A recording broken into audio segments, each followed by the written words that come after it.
परिवारवादी पार्टियों का गठबंधन इंडी अलायंस है। सोनिया जी का लक्ष्य राहुल जी को पीएम बनाना। 4 पीढ़ी तक नेता नहीं बदलता है।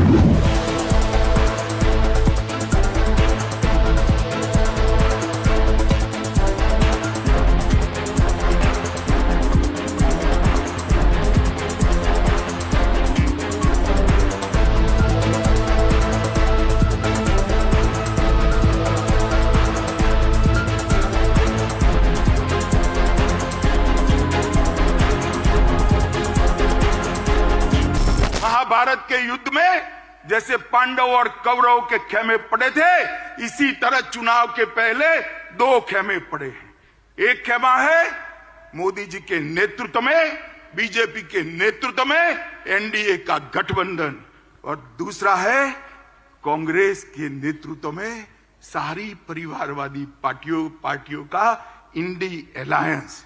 देश को ये दोनों में से एक को चुनना है। अगर मुझे कोई कहे कि इंडी अलायंस क्या है, तो मैं इसकी एक ही व्याख्या करता हूं। 7 परिवारवादी पार्टियों का गठबंधन इंडी अलायंस है। इससे ज्यादा कुछ नहीं है। जो अपनी पार्टी के अंदर डेमोक्रेसी नहीं स्थापित कर सकते, वो देश की डेमोक्रेसी की रक्षा नहीं कर सकते।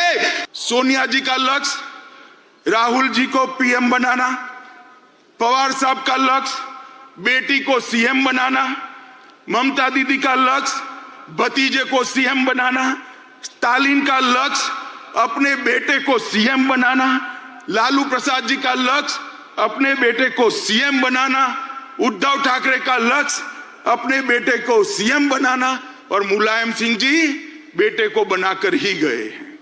अब मुझे एक बात बताइए कार्यकर्ता भाइयों बहनों, जिनका लक्ष्य ही अपने बेटे बेटी भतीजों का कल्याण हो, वो गरीब का कल्याण कर सकता है क्या? कभी नहीं कर सकता। जिनका लक्ष्य ही अपने परिवार के लिए सत्ता हथियाना हो, वो देश का कल्याण कर सकता है क्या? कभी नहीं कर सकता। मित्रों, इस देश के अंदर 2G, 3G और 4G पार्टियां हैं। 2G से मतलब आप 2G घोटाले से नहीं है। 2 generation party, 3 generation party, 4 generation party. 4 पीढ़ी तक नेता नहीं बदलता है।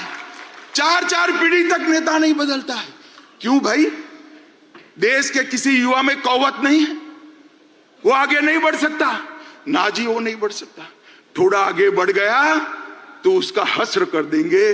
कई सारे लोग ऐसे हस्र किए हुए हैं, भारतीय जनता पार्टी ज्वाइन कर आज लोकतंत्र की यात्रा में जुड़े हैं।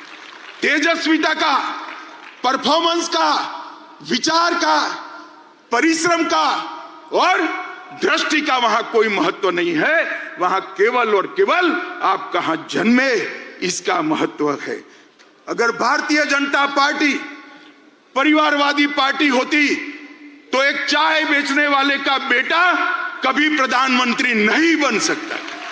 कि भारतीय जनता पार्टी में बूथ का काम करने वाला एक व्यक्ति देश का प्रधानमंत्री भी बन सकता है, राष्ट्रपति भी बन सकता है।